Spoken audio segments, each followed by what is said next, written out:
Oi pessoal, tudo bem? Eu sou a professora Ainan e hoje nós vamos começar com a nossa aula de física. Na aula de hoje a gente vai estudar um pouquinho sobre eletricidade e falar sobre eletrostática, tá bom? É um assunto muito interessante. E no terceiro ano a gente vai estudar eletricidade e suas variadas formas, tanto em física quanto em química, tá bom? Vamos lá. A eletricidade. Foi na Grécia que surgiram as primeiras definições de eletricidade. Tales de Mileto, por volta de 600 anos antes de Cristo, atribuía a existência de uma alma aos materiais que poderiam ser eletrizados e atrair pequenos objetos, tá? No entanto, ele se enganou ao imaginar que essa propriedade de atração estava ligada ao magnetismo e não à eletricidade. Durante milênios, os fenômenos envolvidos com cargas elétricas ficaram restritos só na curiosidade. Só que lá no século XVI, William Gilbert publicou um estudo que diferenciava o magnetismo da eletricidade e introduziu alguns termos que a gente utiliza hoje na física, tá? Como polos magnéticos e força elétrica, tá? Charles Duhigg também foi o primeiro cientista que falou da existência de duas eletricidades. Benjamin Franklin propôs também uma teoria que a eletricidade era um fluido que saía de um corpo para o outro e que podia ser negativa ou positiva. Essa teoria do fluido predominou lá até o século XIX, quando Thomson fez a experiência com raios catódicos e descobriu que existiam os elétrons. Elétron, eletricidade, né? Tudo a ver. Desde então, os estudos sobre a eletricidade assumiram uma dimensão enorme. Então, a gente não pode imaginar nossa vida sem eletricidade, porque sem ela era até impossível a gente estar tendo essa aula hoje, tá bom?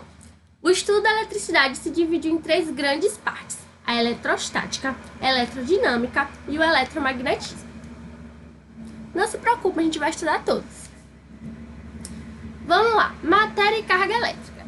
A matéria ela é constituída de átomos, que vai ter uma parte central, que é o núcleo, e uma região periférica, que é a eletrosfera. O núcleo é formado fundamentalmente por dois tipos de partículas, né? Os prótons, que são positivos, e os nêutrons, que não têm carga, tá? Os elétrons, eles giram ali na eletrosfera ao redor do núcleo, tá? Os nêutrons, eles possuem apenas massa, e os prótons elétricos também possuem carga elétrica. A carga do próton é positiva e a carga do elétron é negativa, tá bom? Entre um próton e um elétron vai ocorrer uma atração. E é por essa razão que os elétrons vão ficar girando em torno do núcleo, porque são atraídos pelos prótons, tá? Os elétrons, eles estão sempre em movimento, e as forças de atração dos prótons sobre os elétrons vão provocar variação da direção de suas velocidades. Então, eles vão ficar sempre em movimento ali, ao redor do núcleo. Então, a carga elétrica é um dos elementos fundamentais dos prótons e dos elétrons. Então, eles não podem ser desprovidos de carga, eles têm que ter carga elétrica, tá? A gente também não consegue ter uma carga isolada dessas partículas e já a carga do elétron é negativa, do próton é positiva, então tem sinais contrários, mas elas têm o mesmo valor absoluto, tá bom? O que seria isso? Os sinais são diferentes, mas o número, o valor da carga é igual, tá bom? Vamos lá. E o que seria então a eletrostática? A eletrostática é a parte da física que vai estudar os fenômenos que existem entre cargas elétricas que estão em repouso. Por exemplo, das nuvens eletrizadas é que originam os relâmpagos e os raios, tá bom? Quando a gente tira uma camisa, por exemplo, de seda ou uma roupa de nylon, a gente ouve um estalinho. Se a gente esfregar uma caneta no cabelo e depois aproximar do pedaço de papel, a gente vai sentir aquela atraçãozinha, né? Isso é a eletricidade que fica acumulada nas substâncias, é a energia eletrostática, tá? Para a gente estudar esse tipo de interação, a gente vai chamar de interação elétrica, tá bom? O que seriam as interações elétricas? Ó, corpos eletrizados que têm cargas de mesmo sinal, eles vão fazer o quê? Se repelem. E corpos eletrizados que têm sinais contrários, eles se atraem. Daí que vem a teoria de que os opostos se atraem. Então, dois corpos eles vão se repelir se estiverem carregados positivamente, os dois carregados positivamente ou os dois carregados negativamente, tá? E eles vão se atrair se um tiver positivo e o outro negativo. Eles se atraem. E se os dois estiverem positivos, repelem. Se os dois estiverem negativos, repelem também, tá bom? Um corpo ele tá eletrizado quando o número de cargas elétricas presentes nesse corpo é diferente em relação ao sinal. Ó, vamos aqui lembrar. Quando o corpo está eletricamente neutro, o número de prótons é igual ao número de elétrons. Então, aquele corpo ali está neutro. Se ele está eletrizado positivamente, é quando o número de elétrons é menor que o de prótons. Ó, quando ele está positivo, é porque o número de prótons é maior. Lembra que a carga do próton é positiva? Quando ele está eletrizado negativamente, é porque o número de elétrons é maior. Lembra que a carga do elétron é negativa? Então, ó, ficou na memória. Ele está neutro quando o número de prótons é igual ao número de elétrons. É o átomo normal. Ele está eletrizado positivamente quando o número de prótons é maior. Ou seja, a gente perdeu elétrons. E ele está eletrizado negativamente quando o número de elétrons é maior. Ou seja, ele ganhou prótons. Professora, que confuso. Quando tá negativo ele ganha, quando está positivo ele perde. É, gente, isso acontece na física mesmo. E na química. Por quê? Porque o elétron ele é negativo. Se você perdeu o elétron, você fica positivo. E se você ganhou, você fica mais negativo. Isso é por conta da carga dele, tá bom? E, por fim, a gente tem ali os processos de eletrização, tá? A eletrização de um corpo, ele pode ocorrer por atrito, por contato e por indução, tá? Na eletrização por atrito, os dois atritados, eles vão adquirir cargas de mesmo valor absoluto e sinais opostos. Vamos ver aí como a gente tá vendo aqui na figura. Ó, a gente tem o vidro que tá neutro e a lã que tá neutra. Quando a gente tem o atrito entre os dois, eles vão adquirir cargas de valor absoluto igual e sinais contrários. Então, um fica positivo e o outro fica negativo. Na eletrização por atrito, quando a gente atritou os dois corpos, eles vão adquirir cargas de mesmo valor, mas sinais contrários. Um fica positivo e o outro negativo, tá bom? Na eletrização por contato, quando ocorrer o contato entre os corpos, tá? Se os dois corpos tiverem materiais condutores, ou seja, conduzirem energia elétrica, tiverem dimensões iguais e mesma forma, as cargas são iguais. Então, ó, eletrização por contato.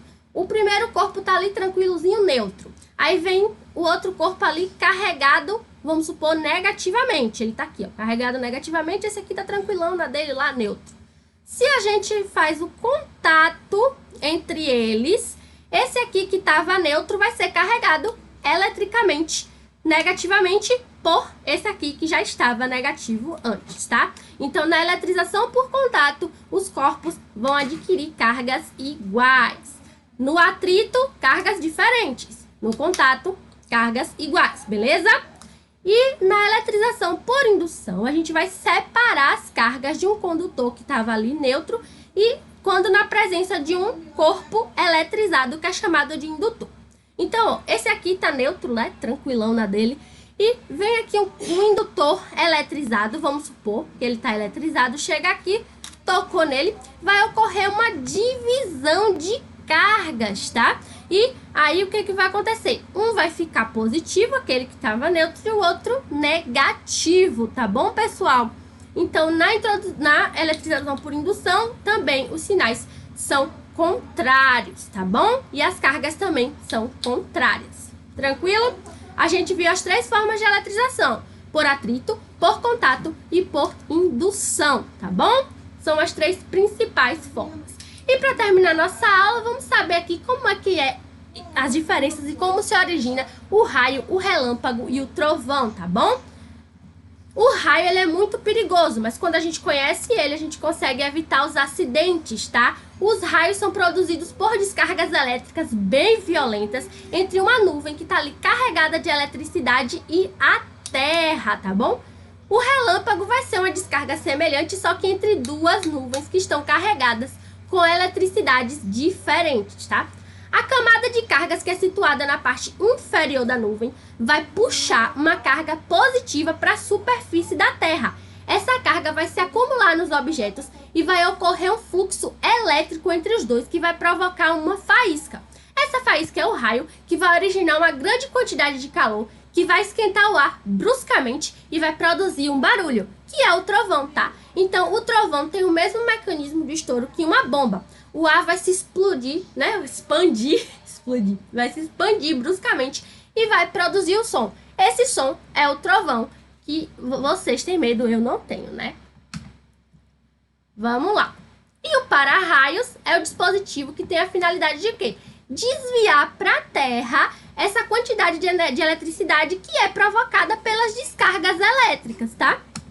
Então, ó, os para-raios que tem lá nos topos dos prédios ou nas residências, eles têm a função de proteger as pessoas e os animais que estejam próximos a essas construções enquanto estiver ocorrendo os raios, tá? O que é então esse para-raio? É uma bola de metal com pontas que fica lá no topo dos edifícios e ele é ligado à terra por um fio de cobre desencapado. Quanto mais alto a gente colocar o para-raio, maior a área que ele vai proteger, porque ele vai atrair o raio, tá? Para aquele local, vai desviar para a terra e não vai machucar as pessoas que estão próximas a ele, tá bom, pessoal? Espero que vocês tenham gostado da aula de hoje. Essa parte de eletricidade é muito interessante. E vou mandar uns vídeos também lá no grupo para vocês entenderem um pouco mais sobre os raios, os trovões e sobre a eletricidade, tá bom? Qualquer dúvida, podem perguntar no privado. E não esqueçam de responder as questões de 1 a 16 para comprovar a presença, tá bom, pessoal? Até a próxima aula.